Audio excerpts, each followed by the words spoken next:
মাত্র একদিনে যেহেতু আমরা সকল ইউনিভার্সিটির সকল ইউনিটের ইংলিশটা পান্তা ভাতের মতো শেষ করে ফেলেছি, তাহলে এখন আমাদের কোনো টেনশন নাই। এখন আমরা যেটা করছি, বাংলা, ইংরেজি, জিকে তিনটে সাবজেক্ট মাত্র 7 দিনে আমরা কী করছি, রিভাইজ করছি। কেমন?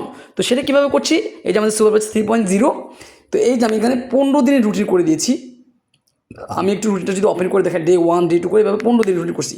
এই 15 দিনের রুটিনটা আমরা আসলে একদিনে দুই ডে পড়া পড়বো। যেমন আজকে পড়ে দিচ্ছি ডে 3 এবং ডে 4।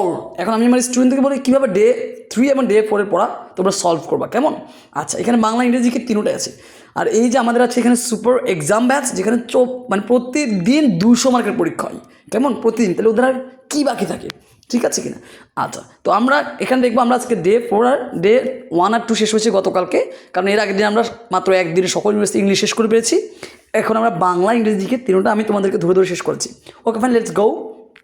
আমরা একটু উপরে দেখো, আমি সকল ম্যাটেরিয়ালস দিয়ে ফেলেছি। কেমন? এই যে দেখো, প্রথমে দেখো, আমরা যদি এখানে একটু তাকাই, ডে 3তে আছে নাউন আর নাম্বার ইন জেন্ডার, নাউন আর number in gender. Okay, so নাউনের জন্য আমি এখানে একটা প্লে লিস্ট দিয়েছি। জাস্ট এই প্লে লিস্টে যদি তুমি ক্লিক করো, প্রথমে একটা ভিডিও আসবে, দুইটা ভিডিও আসবে শুধু রুলসের, একটা ভিডিও 4 মিনিট করে, শুধু রুলস বোঝার জন্য। নাউনের আমার 8 মিনিট একটা ভিডিও আছে।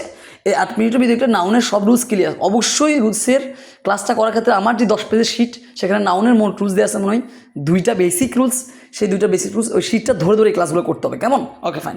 তারপর নাউনের গত 20 বছরের যত প্রশ্ন আছে, সকল প্রশ্ন আমি ওই 2টা রুলস দিয়ে বা 3টা রুলস দিয়ে আমি ব্যাখ্যা করে দিয়েছি ওখানে। তোমরা জাস্ট ওরা শুয়ে দেখলে শেষ, কোনো পিডিএফও সলভ করা লাগবে না, প্রয়োজন ভিডিওটা 2বার দেখবা। এবার আসি আমরা, এখানে আমাদের কন্ডিশনাল সেন্টেন্স আছে ডে 3তে, ডে 4-এ। তো সেখানে কী করবা, কন্ডিশনাল সেন্টেন্স সেম। তুমি যদি লিঙ্কে ক্লিক করো, 2টা ভিডিও আসবে। একটা হচ্ছে রুলস বোঝার জন্য 5 মিনিটের একটা ভিডিও, জাস্ট সেটা কীভাবে বুঝবো, আমার শিটটা ধরবা আর এই রুলসটা বুঝে নিবা। Just simple. এগুলো আমরা আগে করে ফেলছি, এগুলো কেমন রিভাইজ হচ্ছে। ইংরেজিতে আমাদের আগে শেষ হয়ে গেছে, প্রথম দিনে 24 ঘন্টা আমরা শেষ করে ফেলছি। এখন এগুলো হচ্ছে রিভাইজ, সব পান্তাবাত লাগবে তোমাদের কাছে। মানে তোমরা ইংরেজিতে 25+ পাওয়া, এটা আমার গ্যারেন্টি। কেমন? তো এখন দেখো, তাহলে তোমরা এখানে প্রথমেই তোমরা যেটা করলা সেটা হচ্ছে কন্ডিশনাল সেন্টেন্সের রুলসটা বুঝলা। এরপর গত 20 বছরে কন্ডিশনাল সেন্টেন্সের উপর DU, CU, RU, GST, BCS, bank, varsity, job যা আছে সকল প্রশ্ন আমি ওই মাত্র 5টা রুলসের মাধ্যমে সলভ করেছি। তো তোমরা সেটা করে ফেলবা, ভিডিওটা করলেই 1 ঘন্টা ভিডিওটা দেখলে সব শেষ। ঠিক আছে? এরপর আমাদের আরেকটা এখানে মেমোরিজ পার্ট ছিল, সেটা হচ্ছে কি, নাম্বার এন্ড জেন্ডার। তো আমার শিটটা তোমার কাছে আছে, আমার শিটটাতে 5টা পেজ হচ্ছে গ্রামারের, 5টা পেজ হচ্ছে মেমোরিজ পার্ট। যে 5 পাতা মেমোরিজ পার্ট আমি গবেষণা করে দিয়েছি। এর বাইরে গত 20 বছরে 90% এখান থেকে আসছে। ইনশাআল্লাহ আগামীতেও 5টা আসলে 4টা ওখান থেকে খুবও থাকবে। তো জাস্ট আমার শিট থেকে তোমরা গতকাল নাম্বার এন্ড জেন্ডার, নিশ্চয়ই এই নাম্বার এন্ড জেন্ডার গতকালকে ছিল, সেখানে তোমরা মুখস্থ করছো। এখন করবো আজকে শুধু নাম্বার এন্ড জেন্ডার পিডিএফ দিয়ে ফেলেছি। দেখো, নাম্বার এন্ড জেন্ডার পিডিএফ দিছি, তোমরা জাস্ট পিডিএফটা সলভ করবে। এই যে পিডিএফটা দিছি, প্রিভিয়াসের এমসিকিউ সলভ করতে। এবার 90% হচ্ছে আমার এখান থেকে। মাঝে মাঝে দেখবে 2-1টা এখান থেকে আসছে না, সেক্ষেত্রে কী করবা, সেগুলো হয়তো একটু মেমোরাইজ করবা, কিংবা দেখবো অপশন আমি যেগুলো দিয়েছি গবেষণার ক্ষেত্রে সেগুলো আছে, তাহলে বাদ দিয়ে উত্তর করবা, যে এগুলো তো আমি পারছি, তাহলে এটা তো এটা না, তাহলে উত্তর এটা, এরকম। ঠিক আছে? Okay fine. এবার এখানে একটু খেয়াল করো, এখানে আরেকটা মেমোরিজ পার্ট আছে ডে 4-এ, 1 ওয়ার্ড সাবস্টিটিউশনস। সো এটার জন্য কী করবা, আমার শিটে যাও, 1 ওয়ার্ড সাবস্টিটিউশন আমি মাত্র 130টা দিয়েছি। কয়টা? এই যে দেখো, আমি এটা পিডিএফ করে দিয়েছি যাদের কাছে শিট নেই। দেখো সেটা কি, এই যে মাত্র 130টা আমি লিখছি তানভীর স্যারের 1 ওয়ার্ড সাবস্টিটিউশন গবেষণা, মাত্র 130টা। ঠিক আছে কিনা? আসলে এখানে অনেক পেজ দেখা গেল, আসলে 4টা পেজই একই, মানে সবগুলো পেজই একই। এখানে প্রথম 2টা পেজ এক, শেষ 2টা পেজও এক। কেমন? তাহলে তানভীর স্যারের 100, তোমাদের কাছে শিট আছে, শিটটা ধরে পড়ো। যাদের শিট মানে 2-1 জন এখন পাইনা, কুরিয়ার করছি, তারা জাস্ট এখান থেকে পড়বা আপাতত। কেমন? জাস্ট এই 100, তোমাদের কোনো প্রশ্ন সলভ করার দরকার নেই। 1 সাবস্টিটিউশন শুধু সারাদিন ধরে 5 ঘন্টা সময় নিয়ে এই 130টা মুখস্থ করে, এর বাইরে যদি মানে আসার সম্ভাবনাই নেই। যদি আসে, যদি 5টা আসে, 4টায় পারবা। ঠিক আছে? ক্লিয়ার? Okay fine. আবার বলছি, কোনো প্রশ্ন সলভ করার দরকার নেই। এবার তাহলে আমাদের ইংরেজি শেষ। এবার আসে আমরা বাংলা। দেখো, বাংলার জন্য এখানে কী আছে দেখো, বিভীষণের প্রতি মেঘনাদ। এই টপিকটা অনেক জটিল, তাই না? দেখো, বিভীষণের প্রতি মেঘনাদ, এই ক্লাসটা আমি এখানে করে দিয়েছি। বিভীষণ প্রতি মেঘনাদ এটাকে 2বার করছি। একটা হচ্ছে বিভীষণ প্রতি মেঘনাদের ব্যাকগ্রাউন্ড, যে সে করতে গেছে তার ফ্যামিলি কি, যার উপর মাত্র 20 মিনিট একটা ক্লাস। আর 40 মিনিট একটা ক্লাস হচ্ছে, 30 মিনিট একটা ক্লাস হচ্ছে মূল কবিতাটা আমি একদম ওয়ার্ড বাই ওয়ার্ড। তোমরা যারা মনে করো আমি শুধু ইংলিশের বস, তারা এই ক্লাসটা করলে আমার ফ্যান হয়ে যাওয়া, যে স্যার আপনি তো ইংলিশের চেয়ে বাংলা তো আর বেশি বস। এটা এতটা, আমি এই ক্লাসটা আমার ফেসবুকে পেজে তানভীর স্যার গ্রুপে শেয়ার দিও, সেখান থেকেও দেখতে পারো। আর এখানে লিঙ্ক দিয়েছি, তোমরা লিঙ্কে ক্লিক করে তোমাদের ভিডিওতে নিয়ে যাবে, কেমন, তোমরা ভিডিও নিতে নিয়ে যাবা। তো আসলে এই প্রত্যেকটা লিঙ্ক আমি ইউটিউব থেকে দিচ্ছি। আমি শুধু আমার পেইড বেসিস স্টুডিওর জন্য 14টা প্রাইভেট ইউটিউব চ্যানেল আছে, যেটা শুধুমাত্র আমার পেইড বেসিস স্টুডিওকে দিই। এর হচ্ছে কথা, এই জন্য আমি এগুলো প্লে করে দেখাচ্ছি না, ঠিক আছে। বাট আমি এমনি প্লে করে দেখাতে পারি।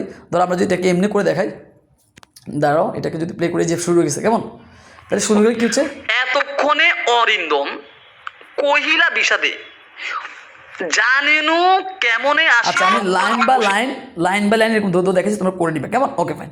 তারপরে দেখো আমরা কী কী আর আছে বাংলাতে যে আছে এই বানান, দ্বিরুত্তর শব্দ, সংখ্যাবাচক শব্দ, বিভক্ত শব্দ আছে। বানানের জন্য কী করবা, আর প্রথম আসি এখানে দেখো দ্বিরুত্তর শব্দ, সংখ্যাবাচক শব্দ, বিভক্ত শব্দ, এগুলো হচ্ছে কি মেমোরি পার্ট। শুধুমাত্র প্রিভিয়াস ইয়ার এমসিকিউ পড়ো আগে, একদম ছোটস্থ মুখস্থ করবে। প্রিভিয়াস ইয়ার এমসিকিউ অধ্যায়ের যত এমসিকিউ আছে, সেটা হোক জয়কলি, সেটা হোক বিচিত্রা, সেটা হোক অভিজাতি, অধ্যায় শুধুমাত্র এমসিকিউগুলো পড়ো। এবং এরপরে সময় থাকলে অধ্যায়ের আগে গিয়ে একটু পড়ো, তখন তুমি বুঝে না রে এটা তো এমসিকিউ আসছে, হ্যাঁ তাহলে এটা গুরুত্বপূর্ণ, হ্যাঁ এখানে ফোকাস করে পড়বা, ক্লিয়ার। এবার সব বানানোর জন্য কী করবা, বানান এটার জন্য রুচ শিখতে গেলে অনেক সময় লাগবে। তোমরা শুধুমাত্র কী করবা, এইচএসসিতে আসার যত বানান আছে এবং প্রিভিয়াস ইয়ার ভার্সিটিতে যত বানান আছে, শুধু খাতা লিখে শুধু প্র্যাকটিস করো বারবার। The more you practice, the more you get experienced, the more you practice, the more you learn, the more you learn, the more you expert, কেমন। সুতরাং তুমি নিজেকে একটু এক্সপার্ট করার জন্য শুধু এগুলো করো, কেমন, আমি যেমনি বলি শুধু সেমনি করো, ওকে ফাইন। এখানে বাংলা একটু দেখো, তারে মনে পড়ে। আচ্ছা, এখানে সবচেয়ে গুরুত্বপূর্ণ সমাস, এই সমাসটা তোমরা যারা মনে করো আমি শুধু ইংলিশের, আমি বলি বাংলা জিকে ইংলিশ সব কিছু আমি পড়ে, আমার এখানে পড়লে all in one, live class, record class, exam batch, সব কিছু একটা স্টুডেন্টকে তার স্বপ্নের কাছে পৌঁছে দেওয়া পর্যন্ত যা কিছু করা লাগে সেটা আমি করবো। শুধু ওই স্টুডেন্ট শুধু আমার কথা 7 দিন যদি মনোযোগ শুনে তাহলে এনাফ, একদিন ইংরেজি শেষ, বাকি 7 দিন আমরা বাংলা ইংরেজিকে একবার রিভিশন দিব, কেমন, ওকে ফাইন। তাহলে এখানে কী করতে হবে, সমাসের জন্য কী করতে, দেখো আমি সমাসের জন্য কী দিয়েছি। সমাসের জন্য আমি যেটা দিয়েছি সেটা হচ্ছে, আমি দেখো একটা পিডিএফ দিয়েছি, কেমন। এই পিডিএফে সমাসের উপর বেসিক ব্যাস বাক্য আছে। আমি শুধু বলছি সমাস আমরা 2 ভাবে করবো, আমাদের পরের ডেতেও সমাস আছে, সুতরাং এটা আমরা 2 দিনই করবো, সুতরাং প্যারা নিও না, কেমন। তাহলে এটা কীভাবে করবা, এটা যেভাবে করবা সেটা হচ্ছে সমাসের জন্য জাস্ট এই পিডিএফের ব্যাস বাক্য যেগুলো আছে, ব্যাস বাক্য বুঝতে পারো। ব্যাস বাক্য কীরকম, ধরো আমি বললাম মা বাবা, তাহলে এটা সমান কি, মা ও বাবা, এই শুধু তুমি এইটুকু বুঝতে পারো, আর কিছু না, তোমার কাজ হচ্ছে এইটুকু। এরপর আমি পরের দিন পান্তা ভাতের মতো সেকেন্ডের মধ্যে সমাজ কীভাবে সমাধান করতে দেখা দিব। তোমাদের কাজ শুধু দিয়েছি এটা, এখানে যে পিডিএফ দিয়েছি এখানে সবগুলো তো মুখস্থ করবাই, পাশাপাশি তোমার কাছে যে বই আছে সেখানে অধ্যায়ের আগে পরে পুরো চ্যাপ্টার ভিতরে যত ব্যাস বাক্য আছে, শুধু ব্যাস বাক্যগুলোর শুধু এক কথা বাক্যের মতো মুখস্থ করবা, কেমন। যেমন ধরো এটা কি বলতে পারি, আমরা বলতে পারি যে এই গায়ে হলুদ দেওয়ার যে অনুষ্ঠান, তুমি 5 বলবা গায়ে হলুদ দেওয়ার যে অনুষ্ঠান, এটা একদম ছোটো মুখস্থ করার দরকার নেই, মানে বারবার পড়ে একটু জাস্ট আয়ত্ত করে নেবে, ক্লিয়ার, ওকে ফাইন। তো বা কালকে আমি বাকি অংশ করে দিব, কেমন, ওকে। তো তারপর জিকে যে টপিকগুলো দিয়েছি, জিকে অনেকগুলো উপজাতি, সংখ্যা, বাংলাদেশ, নদী, এগুলো শুধু আপাতত শুধুমাত্র অধ্যায় শেষে এমসিকিউ পড়ো। আমি এটা 2 ভাবে করেছি। এক যেটা সেটা হচ্ছে আমরা শুধুমাত্র আমাদের কাছে যে বইটা আছে, ধরজোবা GK, Khandakar GK, Mihir GK, যে কোনো একটা বই থাকলে বেসিক যে জিকের বই, সেই বইয়ের প্রথম পাতা থেকে শেষ পাতা পর্যন্ত যত অধ্যায় আছে প্রত্যেকটা অধ্যায় আমরা অধ্যায়ভিত্তিক A to Z এমসিকিউ পড়ছি। তাহলে কী হচ্ছে, আমাদের বেসিকটা হয়ে গেছে। তাহলে আমরা যে কোনো ইউনিভার্সিটি অ্যাটলিস্ট 5-10 কমন পাচ্ছি। এরপরে আমরা যেটা করবো, মিহির জিকে ফাইন্যান্স একটা বই আছে, এই বইটা আমরা ধরে পড়বো, 142 পেজের বই। জাস্ট আমি তোমাকে বলছি, তুমি জিকেতে এই 2টা যদি করতে পারো, তাহলে তুমি ইংলিশে কি পাবো, জিকেতে অ্যাটলিস্ট তুমি 20+ পাবা। আর বাংলা নিজের 70-এর মধ্যে আমি তোমাকে গ্যারান্টি দিচ্ছি, তোমাকে 60 থেকে 55 পাওয়ার ব্যবস্থা আমি করবো। আর জিকে তুমি আজকে না পড়ে পরীক্ষা দিতে গেলে কী হবে, তুমি অন্তত 10 পাবা, তাহলে 65-70 তো হয়ে যাবে। আর জিকে তুমি এমনি ওই যে মিউজিকে সুপারসেশন এটা পড়লে তুমি 15 থেকে 20+ পাই যাবে, তাহলে 70 থেকে 75 হবে, মানে তুমি টপ। আর আমি আবারও বলছি, আমি যেটা বলি শুধু সেটা কোনো, তোমাকে তোমার স্বপ্নের কাছে পৌঁছে দেওয়ার দায়িত্ব আমার, কেমন। তাহলে এইভাবে করে তোমরা কি আপাতত ডে 2, ডে 3, ডে 4 আর ডে 3-4 পড়া শেষ করো। এই যে দেখো আমাদের কিন্তু এখানে ওরা এখনও এক্সাম দিচ্ছে, দেখো এই যে দেখো সবাই এক্সাম দিচ্ছে, কি কত পাচ্ছে দেখো, এই যে এক্সাম দিচ্ছে। কোনো কিছু যদি ওরা না বুঝে, দেখো না এই প্রশ্নটা বুঝে নাই, কেমন, এই যে দেখো। তো আমি কি করছি, এই প্রশ্নটা এখানে এই দেখো মানে সাথে ভয়েস দিয়ে ব্যাখ্যা করে দিয়েছি, দেখো বাবা এই প্রশ্নটা আমি তো আমার সলভ ক্লাসে বলেছি। এখানে কি it.s, এটা কি ইট ইজ না ইট হ্যাজ, তুমি তো ইট ইজ ধরে এখানে ইজেন্ট করে দিছো। it.s বা it'(s), এটা মানে ইট ইজও হইতে পারে, ইট হ্যাজও হইতে পারে, এটা ডিপেন্ড করে এর পরের ভার্বের উপর।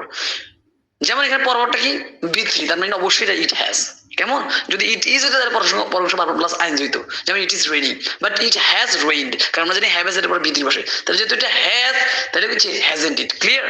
ঠিক একই রকম I.D বা I'(s) D মানে। আচ্ছা যাই হোক, এভাবে আমার স্টুডেন্ট আমরা তাদের 4টা 5টা পর্যন্ত আমরা একসাথে পড়ি, মোট কথা তোমাদের টপ করানো যা কিছু লাগে সব কিছু আমরা মানে কি বলবো, ওরা শুধু বলে স্যার আপনাকে কেন আমি একদিন আগে পাইনি, স্যার কেন আপনাকে আমি 2 আগে পাইনি, শুধু এইটা আমার কোর্স যারা করে তাদের এই একটাই প্রশ্ন, স্যার আপনাকে যদি 2 দিন আগে পাইতাম।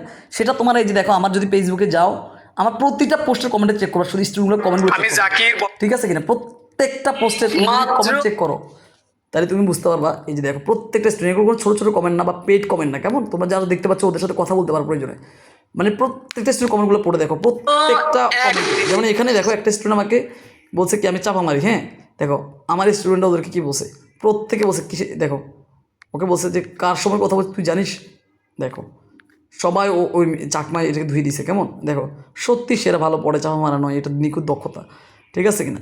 মানে আমাকে নিয়ে কেউ যদি একটা বাজে কথা বলে আমি কোনো উত্তর দেওয়া লাগে না, মানে স্টুডেন্টরাই ওরা সব কিছু করে দেয়, আমার কিছু করা লাগে, মানে ওরা এত স্যাটিসফাইড আমাকে নিয়ে। যাই হোক, এই হচ্ছে কথা, আমি হাজার স্টুডেন্ট পড়াই না, হাতে কোনো অল্প কিছু স্টুডেন্ট পড়া, আমার টার্গেট হচ্ছে আমি 200 জন পড়াবো, 200 জন টপ করবে, কেমন। অলরেডি আমাদের এই ব্যাচে এখন আছে কত, সুপার ব্যাচ 3.0 আছে 238 জন আলহামদুলিল্লাহ। কালকে থেকে আগামী 25 তারিখ থেকে সুপার ব্যাচ 4.0 শুরু হবে। তো তোমরা যারা টপ করতে তারা ভর্তি হয়ে যাও, কেমন। আল্লাহ হাফেজ।